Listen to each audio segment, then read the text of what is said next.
This is Talk is Sheep, the official podcast of the Wild Sheep Society BC, brought to you by Sitka Gear. Come along as we bring conversations that matter to you into the high alpine. This episode is sponsored by our conservation partner, Frontiersman Gear. Thank you, Sitka Gear and Frontiersman Gear, for investing in healthy wildlife and sustainable ecosystems. Well, good evening, Janna. Welcome to Talk is Sheep. It is awesome to connect, and I know. Well, we're living in the same hometown here, so I was sort of going to try and put an effort to try and get together, but sometimes it's just easier than this to jump on the podcast and chat like this, and don't have the distractions of everything, trying to get everything together. So anyway, thanks for taking the time to meet with me tonight. Oh, thank you for having me. I was kind of hoping you were going to invite me over so that I could see Melanie again as well.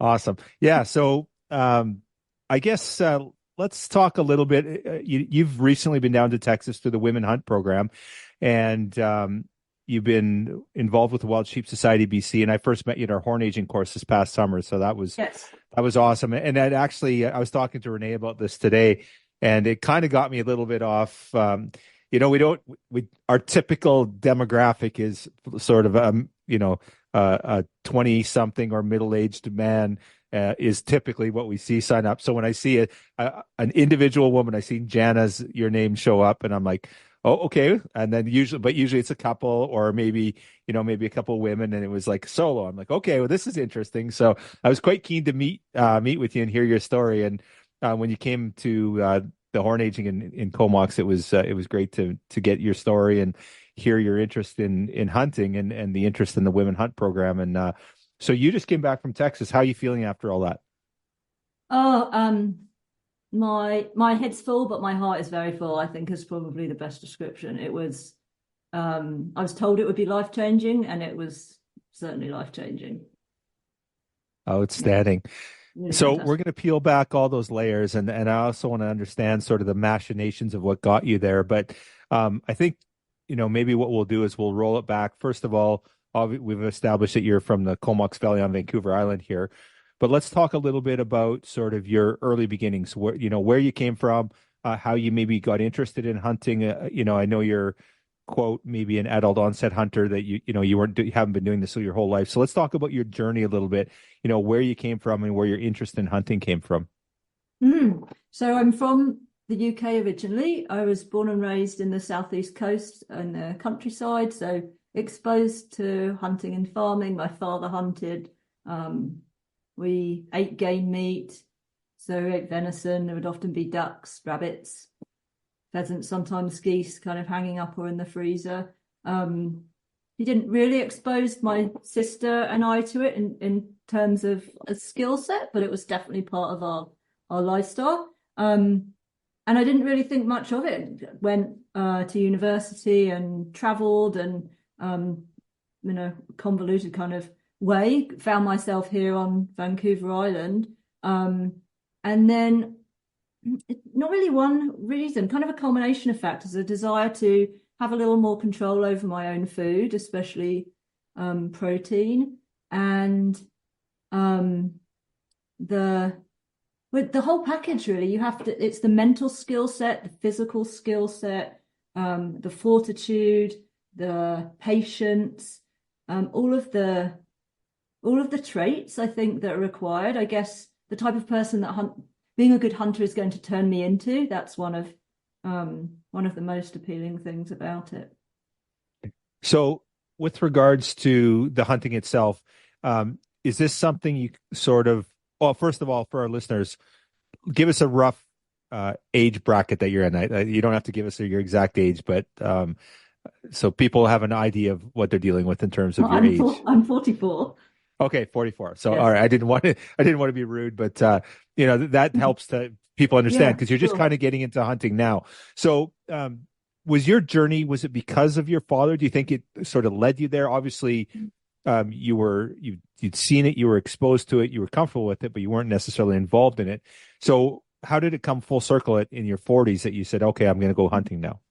Yeah, great question. I think you're right. I think it definitely made me comfortable with firearms, kind of comfortable with eating protein sources that most people aren't used to eating. I got into dog training in a big way in the last few years, and so that's probably a big factor.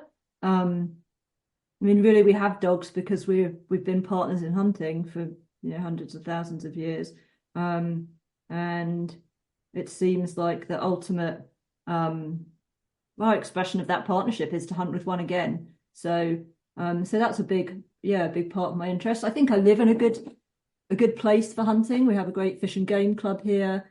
A lot of access to the outdoors, albeit some of it, private land. So I think a culmination, just it's been slowly brewing maybe for quite a few years. I've been slowly chipping away at it. And then Women Hunt's is the perfect launching pad for me. Okay, outstanding. So there's a bunch of things I want to dive into there, but let's roll it back. When you were sort of a young girl living back in the UK, did your dad, when he come home with some game, whether it be deer or rabbits or birds, were you involved in that process at all? Like when the food came in the process, or was there an interest there, or was just what you did? It was was it like, okay, this is my comfort level now, I'm used to it, or it was like, no, like it was a bit more than that. It was a bit more involved than just being there eating it, really. Yeah, I think we were very used to it. So it's just kind of how our lifestyle was as a family. But I have a assistant, so he definitely recruited us to help pluck pheasants. Plucking birds was really the main thing. I don't know if we were trusted with sharp knives or any other more important tasks, but that was often we'd have a lineup of pheasants and ducks that we had to get through, and then he would take it from there. I think we maybe had to run out of the truck and pick up rabbits at one point too. So I guess we were used as like a basic labor source, and that was really about it. Okay. So now growing up, my understanding is you went off to post-secondary and you did some biology training and stuff like that. So talk a little bit about that, because has that impacted your journey in any capacity whatsoever, being a biologist?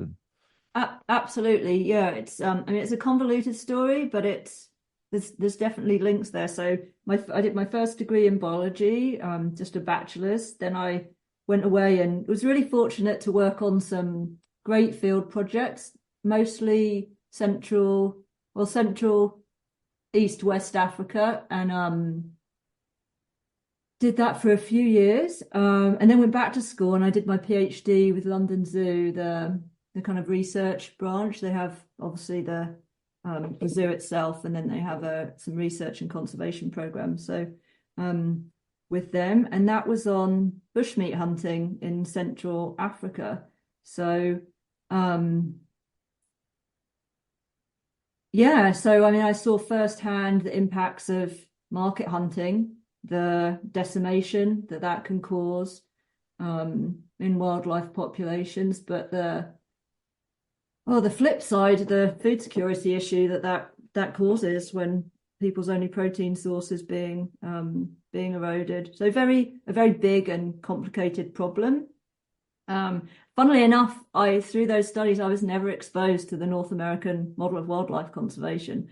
That my first exposure to that has been through the Wild Sheep Foundation and Women Hunt, which I find quite curious. Okay, so let's talk a little bit about your PhD. So you said it was through the London Zoo that you completed the PhD. Is that correct? Correct. Yes. So was it sort of you talked about market hunting. So my guess is they were not in favor of hunting, I guess, is because we as hunter conservationists in our community, the wild sheep community, we're hunters at heart, but we're conservationists, and we think of it in like those two are very closely entwined. But there's the other side of it too, and quite often zoos are sort of the mind like, no, hunting is typically bad. Certainly, market hunting is a general rule. So, kind of, what was the stance or the position that I guess you were experiencing as you were going through your training, doing your PhD? Yeah, the zoo. While we were based kind of in the grounds of London Zoo, the zoo didn't really have a huge kind of say or influence in at least like my studies and research and the conservation programs. There were some links, but we were pretty independent. Yeah, and so the community that I was working with, indeed the country I was working with, is extremely underdeveloped, like no paved roads.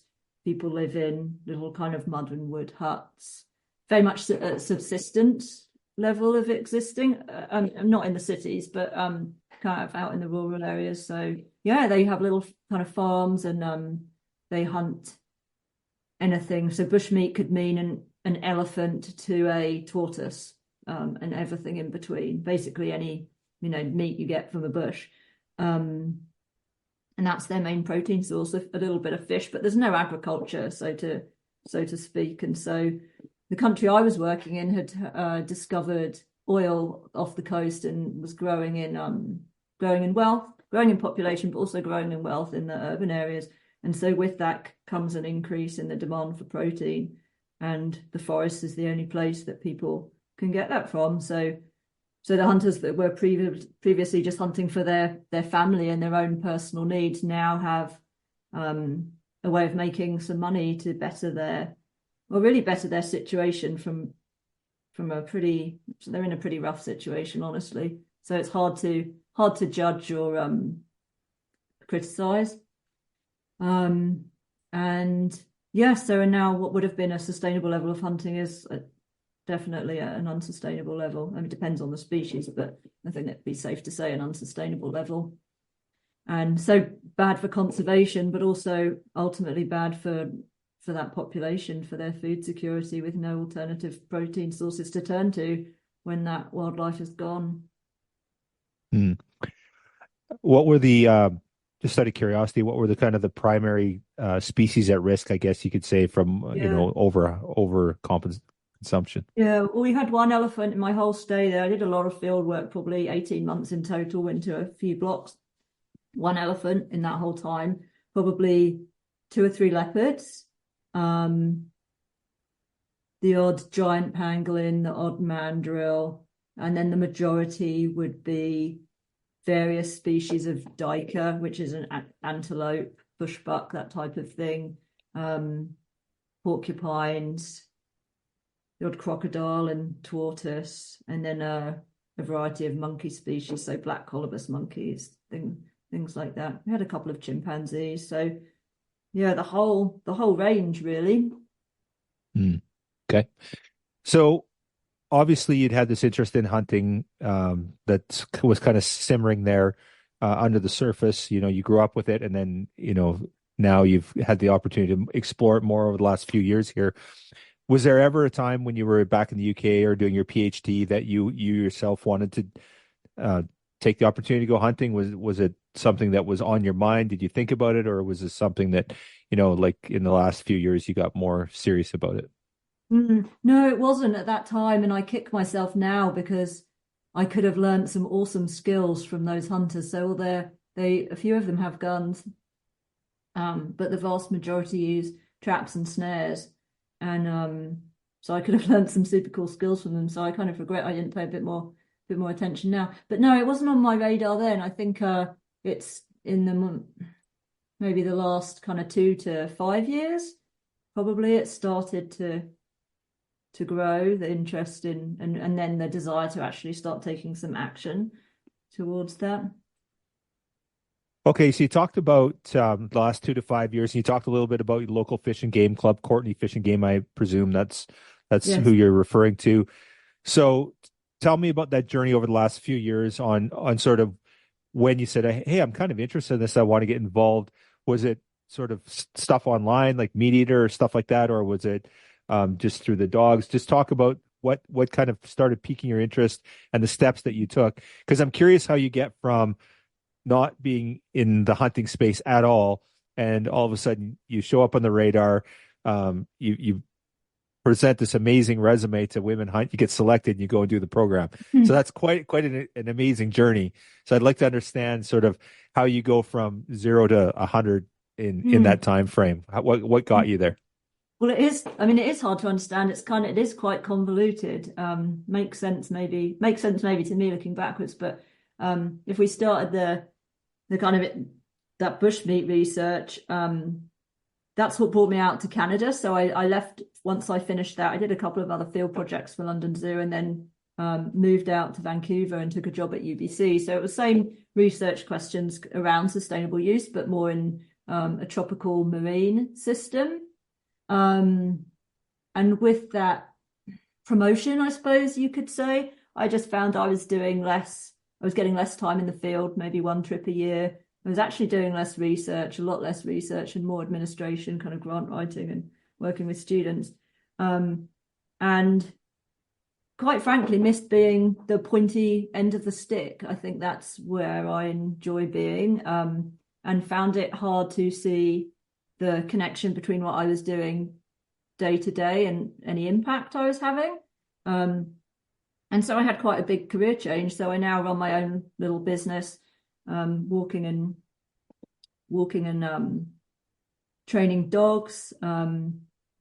Getting into dog training really started to make me think about the original partnership between dogs and people, which was hunting. So I have some great dog training mentors, and some of them do the traditional field sports with their Labradors and Goldens, and then others have different breeds that and they use them to track wounded game. And so those kind of ideas started to percolate. I have two great friends, Lindsay and Tara, who have been great mentors in blood tracking.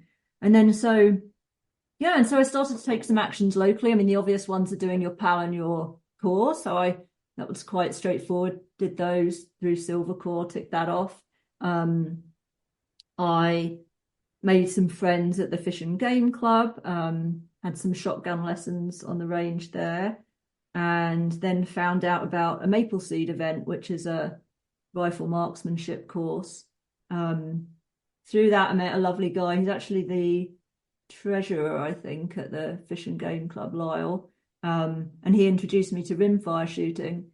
So I'm still a newbie at that, and my attendance is pretty spotty because I have a lot of things going on. But that kind of built some of my shooting skills. So yeah, I've just been chipping away at it like that, and then trying to get out scouting, trying to learn about where I can go and when I can't go, and what I can hunt, what I can't, kind of through the synopsis. And yeah, just slowly chipping away at it. And then Women Hunt came along, and I was like, oh my goodness, this is like the fast track. This is exactly what I've been looking for. Yeah. Okay, so let's back the bus up. I got a couple questions about that. Sorry. So no, that's great. So you go to your core, you go to your PAL, and you talked about getting out scouting. Have you been out with a firearm at all in the bush? Like you have with the intent of harvesting? Yes, definitely with the intent. I have harvested one grouse. It was very Congratulations. tasty. Yeah, that's awesome. Pretty fun. And one of my dogs flushed it actually up the tree and retrieved it. So that was pretty fun for them. And then, I did go out in the spring looking for spring bear. So I managed to find some, no problem. But at that time, I didn't feel comfortable with the distance that they were at. Now, with the skills I have now, I certainly would. But at that time, they felt like they were too far away for me. So were you out solo, or did you go with another individual, or were you out on your own? Yeah, I go out solo. I take precautions. I leave a trip plan with people, but I've always been quite comfortable doing adventures by myself. So I just let people know where I'm going to go, and I have a good truck, and yeah, I take lots of food. I got the dogs. Off I go.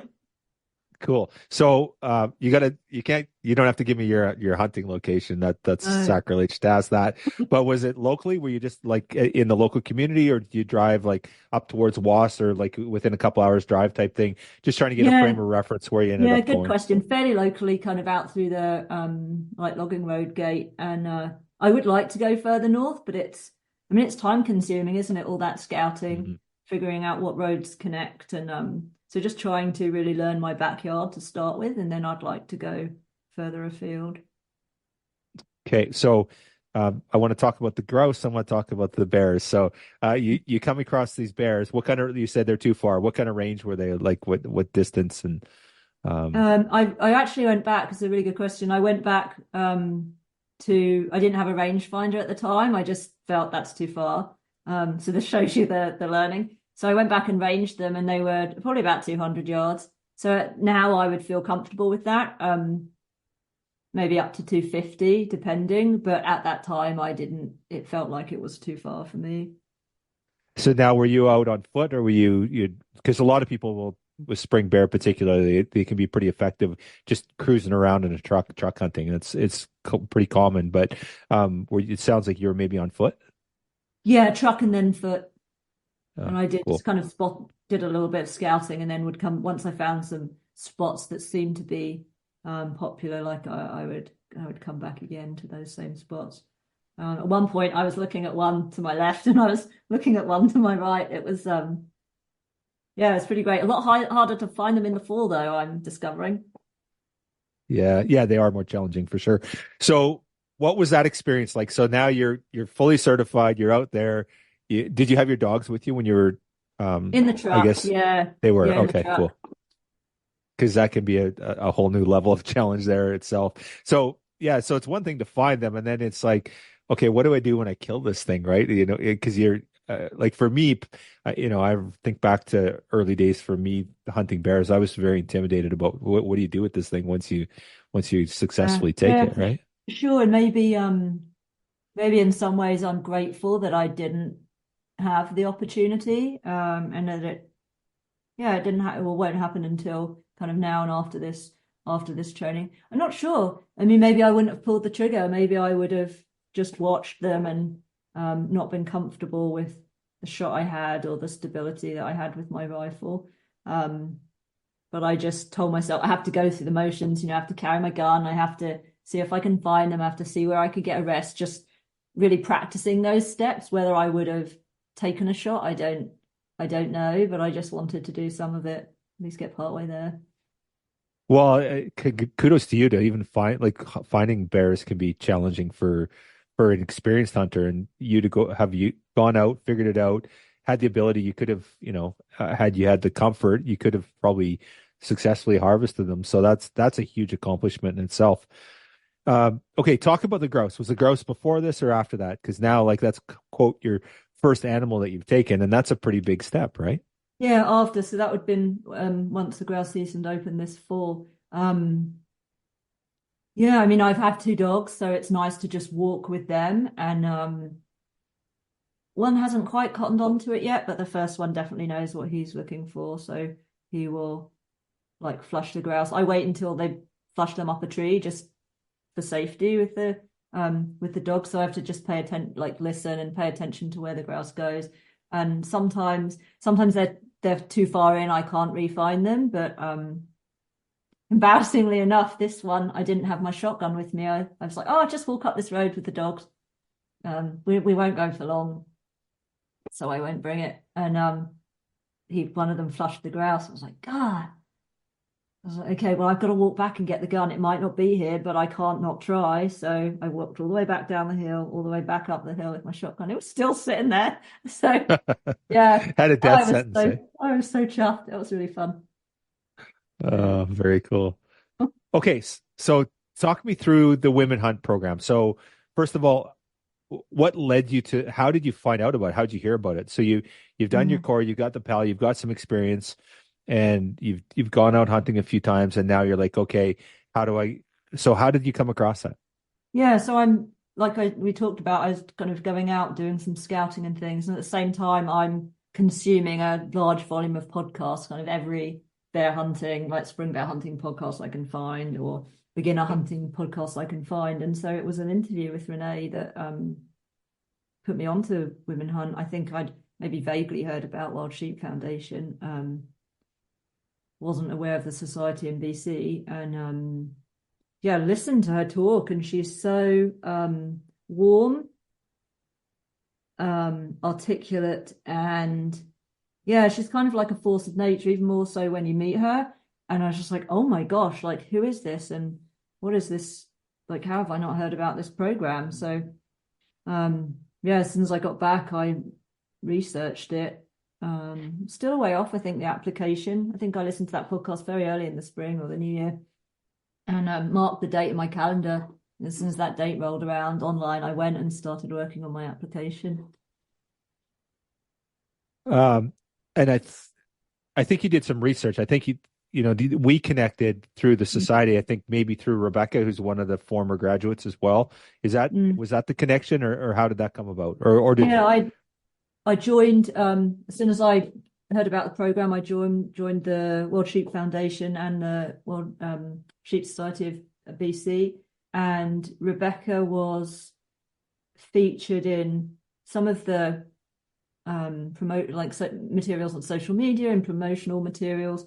She was in the very first class in 2021, and she was local. I think her and her husband are planning on moving soon, but she's kind of over in the Lower Mainland, and so she was my closest women hunt graduate. So I reached out to her, and she's just wonderful. She was so welcoming and thanked me for getting in touch. We've spoken on the phone a few times. Any questions? She's always really happy to help. And I'm following her. Have been following her goat hunt the last few trips. And so she's encouraged me to attend the last few events. So like you said, I met you at the horn measuring event, and I have to thank you for really coming over and making me feel welcome. I don't think I've kind of had that type of reception before. Like, I really felt like you made a point of it. So that definitely put me at ease. And then she also put me onto the social event we went to just prior to me leaving for Women Hunt. So yeah, she's I think a growing friend for sure. Outstanding.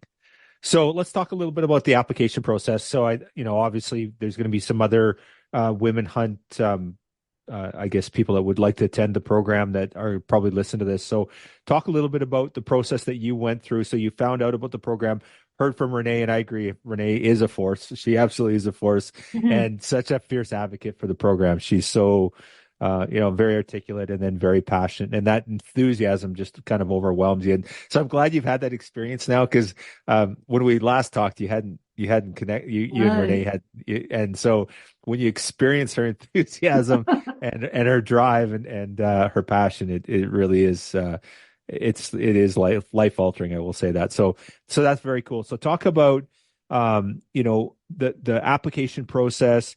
Did you spend a bunch of time on it? Because I think it's they get a lot of applicants, obviously, and it's my understanding there's people that put a lot of time into it, and then people that put less time into it. And I think if you put a lot of effort into it, you're probably more than likely you have a better chance of having a success than if you don't put that effort in.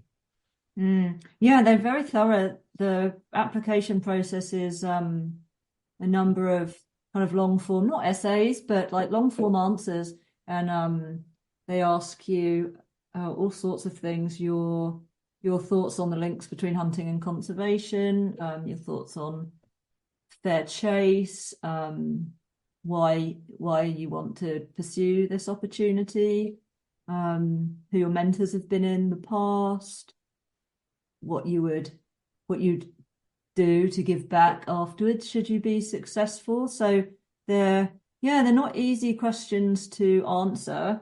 I definitely took my time. I guess my default is to kind of go into science writing mode, and so that's probably where I started. But as I thought about them more and wrote more, it was it's a really fun process. It definitely helped me make some connections in my own story that I hadn't totally realized, and then my answers were very much more I think from the heart. So yeah, I was grateful just for the opportunity to go through the process of applying and really understand myself a little better and my interest in the program. I'm just curious to touch a little bit on this. So, you've had your previous experience of going to Africa in a professional capacity, doing your PhD, and the market hunting experience.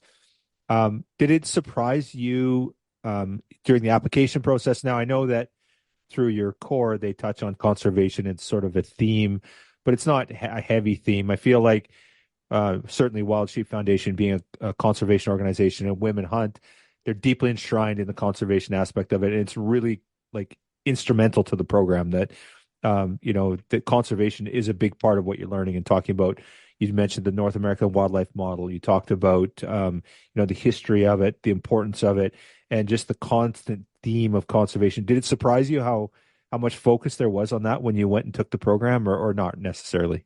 No, not a surprise. Like only kind of in a positive sense that it was emphasized so much. I think it's a very natural pairing, hunting and conservation. I mean, who cares the most about these species, about these animals? It's hunters really. If there are none out there, we haven't got any to hunt. Yeah, it's that would be a whole podcast by itself, wouldn't it? Those two, like the synergy between those two things. But for me, they're a natural pairing, and so it was just a pleasant surprise to see so much of an emphasis put on conservation. Yeah, awesome. And I think Renee has done an amazing job of structuring that. Of course, her and her committee, of course, they've put so much thought into it, and there is so many pieces to it. So, talk us through the process, the timelines when you applied, when you heard, and then when you're off to Texas. Just kind of go through that for us. Yeah, so I think they opened the applications at sometime in May.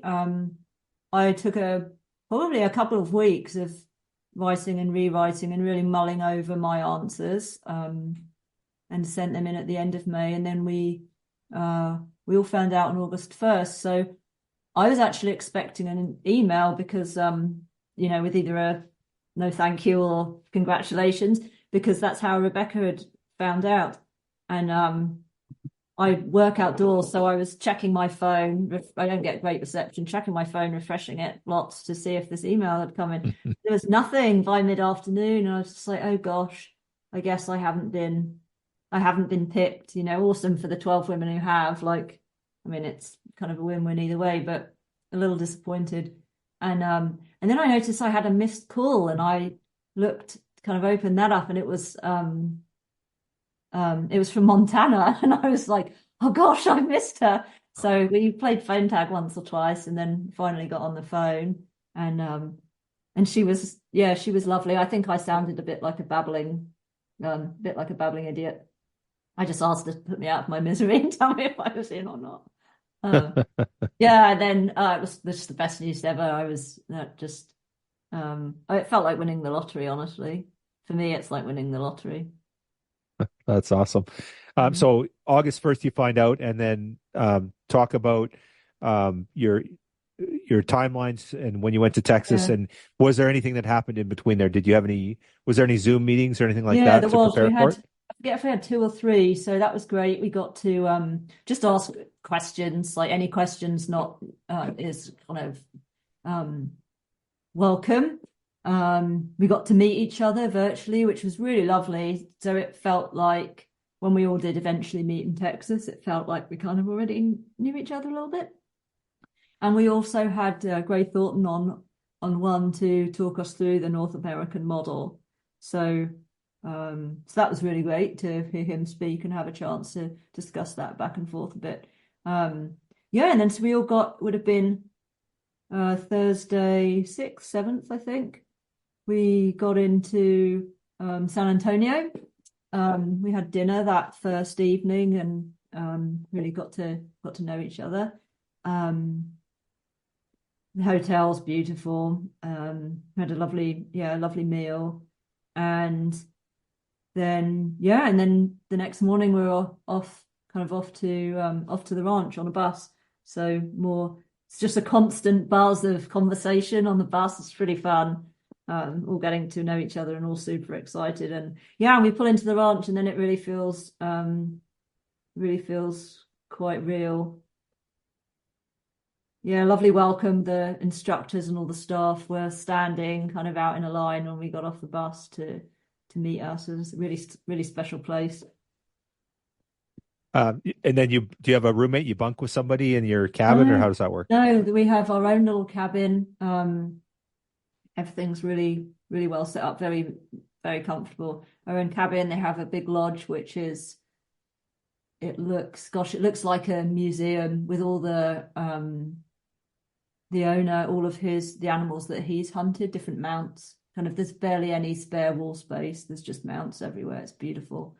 He has also a lot of gun cases with different firearms, like long guns, pistols, and other bits and pieces. So it's just a really, really beautiful building. Classroom, there's a gun cleaning room, and then like many other buildings.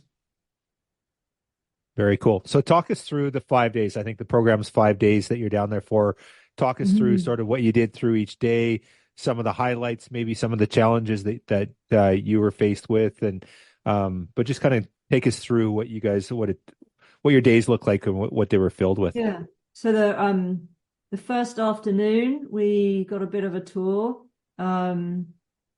settled in our rooms, some lunch, and we get introduced to our rifles, and there's a very generous gear package that gets donated to each lady. So the rifles are from Weatherby, and they all have a Leica scope. And then we had gear from Sitka, some clothing, boots from Kennetrek, Boyd, Yeti, and Mystery Ranch were also donated some gear. So that was, for me particularly, that was quite overwhelming. I don't think anyone's ever been that generous. Said, oh, I see some potential in you and I want to support it, to that extent, seeing this big duffel bag full of equipment to set me up on this new hunting journey. So that was pretty overwhelming in a good way, but yeah, very generous. And so that was our first day. The second day, we started with gun cleaning, so to get familiar with our rifles. They have a gun cleaning room, so we went through gun cleaning. Off to the range after a little bit of instruction, and yeah, they had us shooting kind of 100 yards out to 700 with a view, all prone, with a view to then coming back into a acceptable distance to hunt from. Another range day, we did a few more drills, moving backwards and forwards between targets. We learned to shoot as well as prone, sitting and standing off a few different props. There was classroom lessons interspersed in here, so gun safety. We learned about ethics. They really emphasize the first shot, so making that first shot a very good shot, knowing your limits and not being compromising with those. So that's really emphasized. Details of how to use our scope. We learned about dope and effective simple wind. What else did we learn about?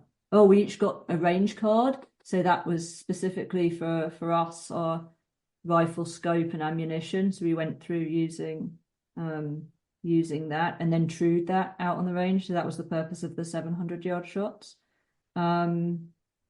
Yeah, and then through all of this process, all of the shooting, we're going through our principles of marksmanship. So, building your house and acceptable reticle movement, all of these kind of stages.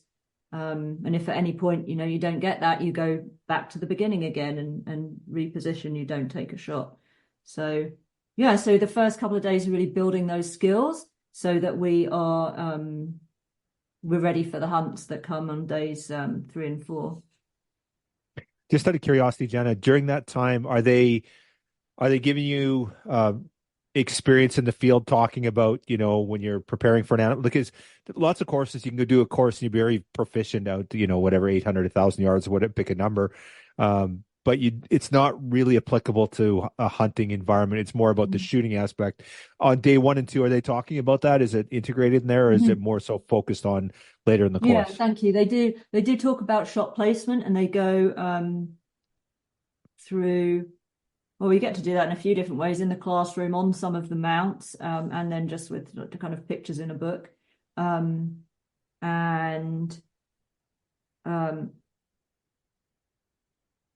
you ask that question again, Carl? Just remind me of what you said. Yeah, I was just wondering if they were integrating the hunting aspect of it early on, or it was just like solely like target, dope, like all just technical aspect of it. Thank you. I forgot the second point I want to mention. Yeah, we also did some drills that would kind of simulate, taking your first shot and then perhaps the animal runs a little further. So then your second shot would be at a different distance. So, you know, can you make that adjustment to your position and your dope if needed on the fly? So yeah, that was the way they brought it into more of a real world kind of hunting setting. Very cool. Okay, so you got 2 days of sort of the shooting aspect, and then you mentioned day 3 and 4 where you're out in the field. So what was that like? Early morning, late evening? Like, give me some timelines. How that worked? Both of those. So our hunts would be early morning and late evening, and we got paired up. So we'd have a buddy, like another one of the other women, and a guide, and the ranch is huge. I think it's 12,000 acres. So we would go off to our own hunting areas. And some of those might be stands or just places of high elevation where you can kind of look out over a draw and see animals coming. So for example, in the morning we're out in the dark, and then you just wait for the sun to slowly come up, and you're looking like every rustle and left to right with your binoculars. So that's really fun, is spotting the animals coming. And then obviously there's some identification. So we were all looking for a white-tailed doe, and there's quite a few different species on the ranch. So then we have to go through, you know, is that our target species? And then even if it is it big enough? So they're very, one of their principles is that they only take the larger does who have already kind of contributed to the gene pool. And so it had to be a doe of a certain size. And so a little bit of luck. I think we had quite a lot of success actually the first morning. I think quite a few. You hear the shots fired across the ranch, and you're wondering on the radio, who was that? Who was that? So we had got a few that first morning, and then they wanted to let the ranch kind of just go a bit quiet. So we did some work on blood tracking, which was really, really fun. Blood tracking, another sign, you know, disturbed vegetation, dirt, that type of thing. And what else did we do? Some looking for signs, so droppings, rubs, scrapes, that type of stuff through the day, and then back out again in the evening. So an earlier dinner, and then out in the evening. It was pretty warm, so I think the mornings were generally a bit more successful than the evenings. But yeah, same process with our hunting guide and our hunting buddy, kind of alternating which lady gets the kind of first shot, I suppose.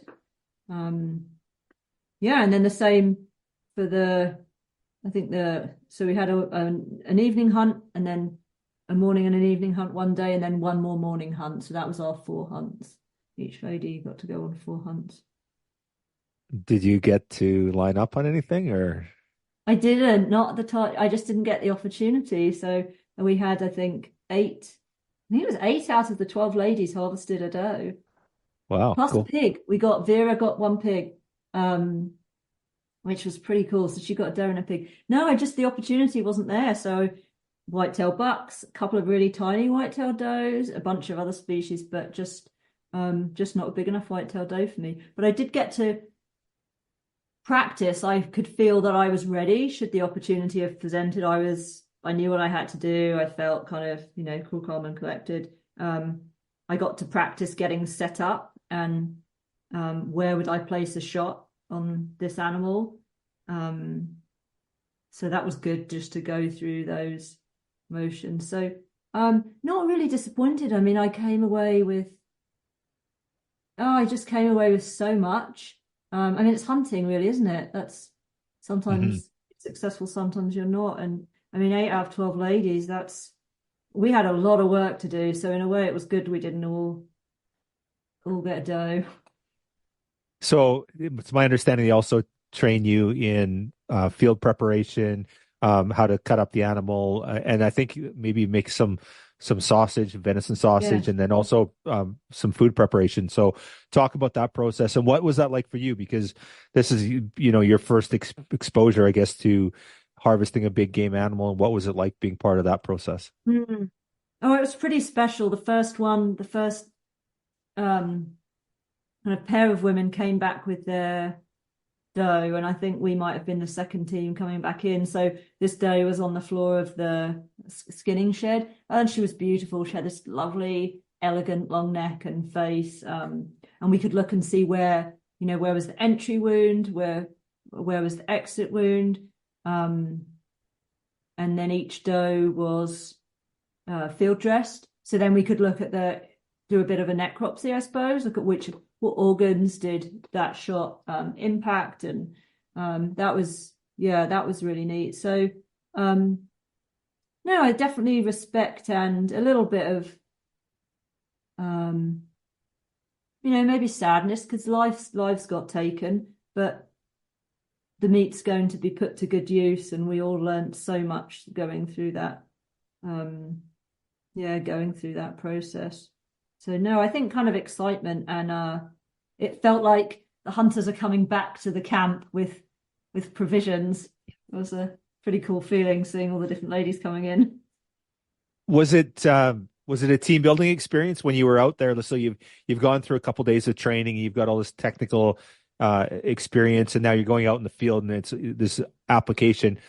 Was it sort of I guess reflective, like you talked about this history of man and dog and having this relationship, but if you think about these hunting parties that in old times would go out and they'd come back with all this food and everyone would prepare it and there'd be this celebration and food, any of that going on? What was it like, having everyone come back to the meat shed or the skinning shed with all this meat? Yeah, it definitely felt that way to me. I felt like, the ladies are out hunting, bringing back the meat, and just a sense of excitement, but not in a frivolous way. Like, I think everybody took their job seriously and they were very respectful and very grateful, but there was also excitement because it was really the culmination of the training and being successful in harvesting an animal and knowing that we've now got these animals to practice our skinning and our field dressing and our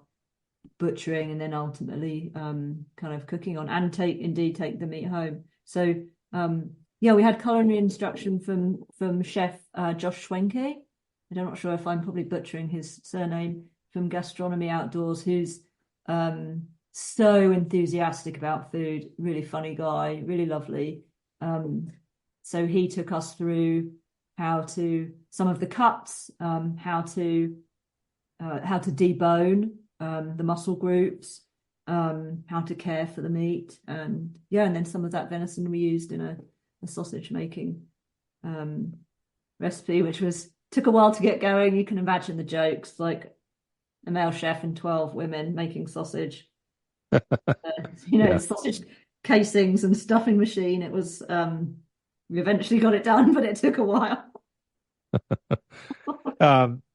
What was the experience like for you on the sort of the cleaning, the dressing, the butchering?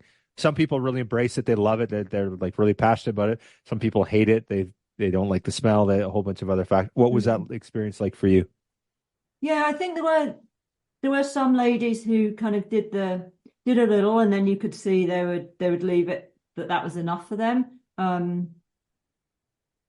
I don't know, kind of blood and gore doesn't really bother me too much. I find it more interesting, I think, getting to see, like I mentioned, this doe, how pretty she was, like getting to actually see an animal that close up, kind of inside and outside, like where are the organs and how big are they and where did the shot go, and which parts correspond to which, say, cut of meat that you might get from the butcher. So I think I was just really interested. I didn't find it. There's a little bit of a smell, but and there's blood, but no, it doesn't. And sometimes gut contents. No, it didn't bother me at all. Now, would you feel confident if you went out in the field and took a deer or maybe a bear, for example? I know it's slightly different. You'd probably take a little bit of research or whatever, but would you feel confident going out and skinning and butchering an animal? I feel ready. I absolutely feel ready. A deer for sure, and our island deer will be smaller than any that were taken out there. A bear will definitely be a bit more. I don't know if it's the kind of thicker hide or. I'm not sure. It would feel a bit more intimidating. I have the lady who I mentioned before who's helped me with blood tracking. She's offered to just to be on call and talk me through the process if I want. So I feel like I know enough. It won't be probably won't be quick, and it won't be easy, and it won't be like the best job I'll ever do, but I feel like I know enough to get the job done. So yeah, I feel totally ready to do it. Awesome. Okay, so I really want to talk about sort of your next steps, but before we do that, is there anything out about the course that you want to talk about, that we haven't discussed? Anything in the final days or the wrap up or the travel home? Anything that I'm missing or you want to touch on there? Just to say how great the ranch was. Their instruction, how they have built that course to take you from, you could have never handled a rifle before, to harvesting your first whitetail doe is just incredible. They teach you kind of everything you need to know, but nothing extra. And Renée told us at the outset to just trust the process. You might have some struggles with one thing or another, but it'll be nothing that they haven't done before. Just trust them and they'll get you from A to B. And she was 100% right.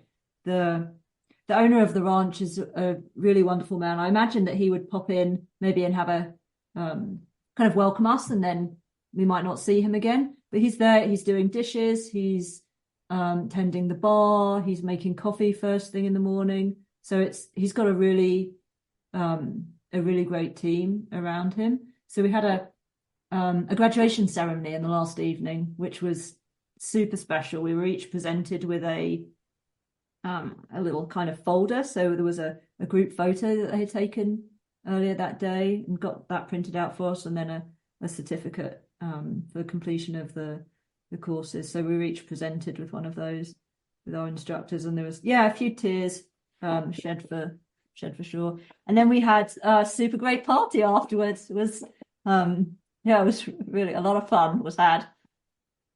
That's awesome. How do you have 12 brand new friends, or how close did you come to people throughout the program? Was it sort of, you came away and you're like really, really close, or it was just like, we'll stay in touch, but talk a little bit about the camaraderie. A really special group of women. They're all, like all type A, kind of overachievers, very strong women, but everybody got along. You have some maybe that you get to know, because you can only get to know people so well just in, let's say, 4 or 5 days. So there's some that I would have loved to have had more time to ask them more questions, but just didn't get the opportunity. And then some you get to work with a bit more because they're either your hunting buddy or they sit next to you in the classroom, and so you kind of get to know some a bit better than others. But no, I feel like I have 11 new best friends. Hopefully a couple of hunting partners in the future. One lady lives kind of in Washington state, not really that far across the border. The others maybe will present an opportunity to travel. And I'm sure we've actually already talked about a reunion going to Hawaii, maybe for an axis deer hunt and a beach holiday. So we'll see.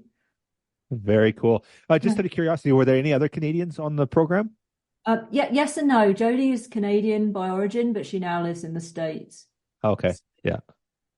Yeah. Awesome. Okay, cool. All right. So I've had Renée on the podcast before, and I know a big part of Women Hunt is, that there's the Field to Fork program that you just went through that involved you going down to Texas and going through the program. But it's much bigger than that. And there's the mentorship piece, there's the giving back. So talk about sort of your expectations, the expectations of the Women Hunt program that's been kind of put on you, and what the expectations are moving forward for you as a candidate. Yeah, so I suppose we're all kind of in the mentorship phase now of finding a mentor. So I think they very much want that we kind of can hit the ground running and get an opportunity to go hunting again quite quickly to put these skills into use.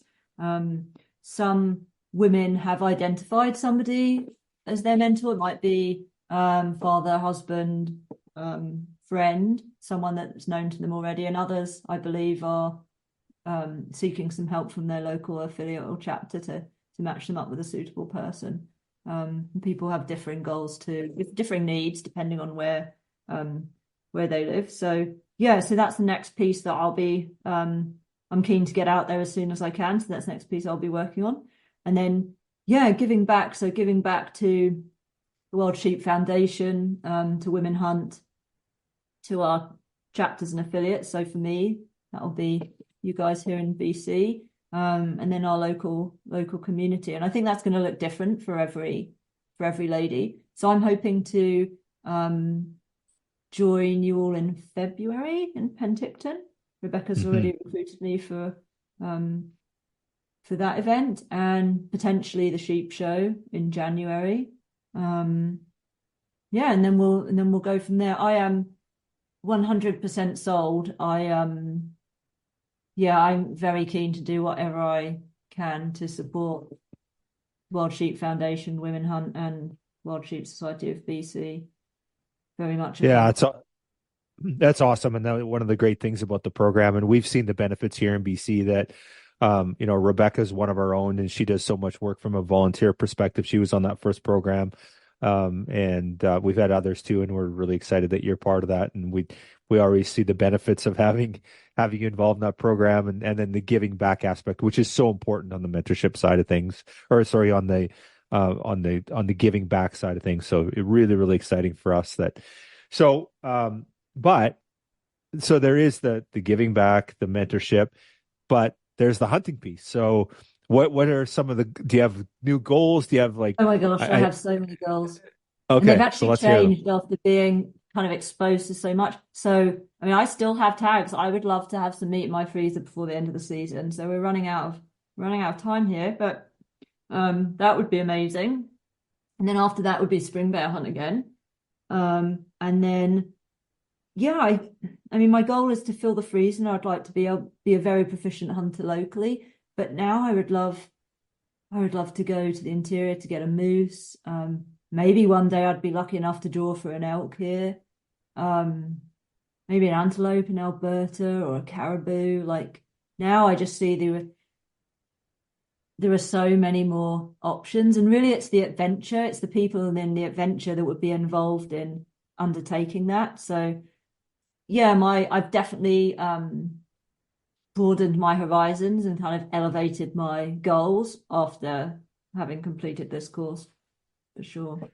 It's a big world out there when you get out there, and you go to FTW and you see the plethora of, there's so much game there in itself, right? And but you just realize how much opportunity there is out there, and some of it's quite affordable, right? You look at, you can do a lot of these hunts, like in Washington, you can go down there, and I think you can get a draw for a Roosevelt.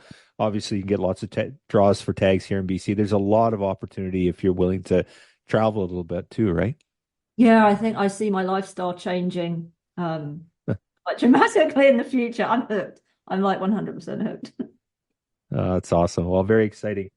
So I talked to Renee a little bit about today about is there anything new that you can share with Women Hunt? So you just went through the program. You've been indoctrinated. We'll call it that.